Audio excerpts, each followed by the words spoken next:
हैं, लेकिन इस यात्रा का जो मोटो है, क्या ये तो जानना नहीं है कि कहीं ये जो हम 7 पार्टियों के साथ चल रहे हैं और जो नई सरकार सामने आई है, तो लोगों का मन क्या है हमारे प्रति, कहीं ये भांपने की तैयारी, तो कुछ डर तो नहीं है मन में? विवेक जी, बहुत महत्वपूर्ण और बड़ा प्रश्न है। समय कम है, इस पर जवाब देना तो बड़ा मुश्किल लगता है कम समय में, लेकिन 2 बातें स्पष्ट हो गई है कि जेडीयू के प्रवक्ता अभिषेक झा जी ने भी स्पष्ट किया कि यात्रा पहले, आज़ादी से पहले भी कई यात्राएं हुई, महात्मा गांधी जी ने कई यात्रा की, कई समाजसेवी ने उस समय भी यात्रा की और दांडी यात्रा हुआ। इन्होंने भी, भारतीय जनता पार्टी के प्रवक्ता ने भी अपने नेताओं की यात्रा के बारे में कहा, जो आदरणीय आडवाणी जी हों या मुरली मनोहर जोशी, हालांकि आज दोनों कहाँ हैं इनको भी नहीं पता होगा, लेकिन एक यात्रा, और आज भारत जोड़ो यात्रा राहुल गांधी जी भी कन्याकुमारी से कश्मीर तक कर रहे हैं। इस पे हम चर्चा करने से पहले इस बात के लिए धन्यवाद देते हैं भारतीय जनता पार्टी के प्रवक्ता को, उन्होंने स्वीकारा कि नीतीश कुमार जी इनके साथ थे, तब भी यात्रा करते थे और आज भी यात्रा कर रहे हैं, जो बेहतर है। इन्होंने आलोचना नहीं की, हाँ कुछ आलोचना दूसरे रूप में की, लेकिन दोनों यात्रा में गांधी जी ने यात्रा किया और राहुल गांधी जी ने यात्रा की। राहुल जी आज सत्ता से बाहर है, संघर्ष कर रहे हैं, और भारत जो आज,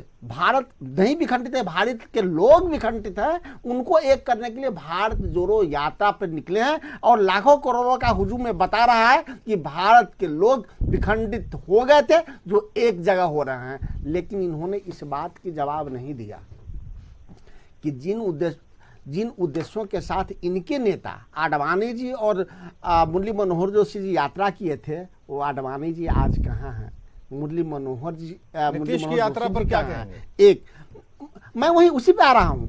एक बड़ी बात कि गांधी जी की यात्रा देश आजादी के लिए था या संघर्ष के लिए हो, आज राहुल गांधी जी यात्रा जो कर रहे हैं लोगों को जगाने के लिए और कांग्रेस की मजबूती के लिए कर रहे हो, लेकिन देश में पहला ऐसे मुख्यमंत्री हैं जो सत्ता में रह के यात्रा कर रहे हैं, हर साल यात्रा कर रहे हैं। अगर कोरोना काल को छोड़ दें, ऐसा कोई उदाहरण है क्या? भारतीय जनता पार्टी बताएंगे क्या उनके प्रधानमंत्री को यात्रा पर निकले हैं? निकलते हैं तो विदेश यात्रा पर निकलते हैं। इनके मुख्यमंत्री को यात्रा पर निकले हैं क्या? नहीं निकलते हैं, वो हवाई यात्रा पर निकलते हैं।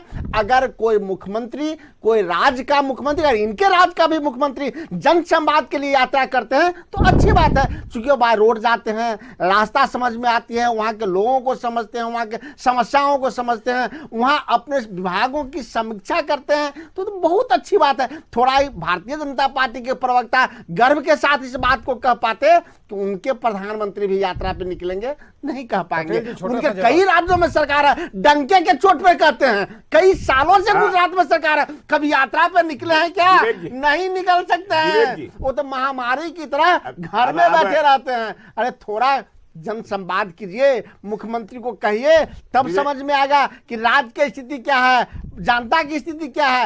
ये स्थिति से भागना चाहते हैं, बेरोजगारी के मुद्दों पे भागना चाहते हैं, किसानों के मुद्दों पे भागना चाहते हैं, अर्थव्यवस्था पे भागना चाहते हैं। तो जो आदमी, जो सरकार जन समस्याओं के मुद्दों से भागना चाहते, वो यात्रा नहीं करते। नीतीश कुमार जी जन समस्याओं के मुद्दों से नहीं भागते हैं, इसलिए जनता के बीच में मुख्यमंत्री बनके हर साल यात्रा पे जाते हैं। एक्सपर्ट कमेंट से पहले छोटा सा जवाब। हाँ, नहीं, विवेक जी, नीतीश कुमार जी पहली बार यात्रा पर नहीं निकल रहे हैं, पहले भी यात्राओं पर निकले हैं, हमारे साथ थे, सत्ता में सरकार में रहते हुए यात्राएं जब हमारे साथ थे तो निकलते थे।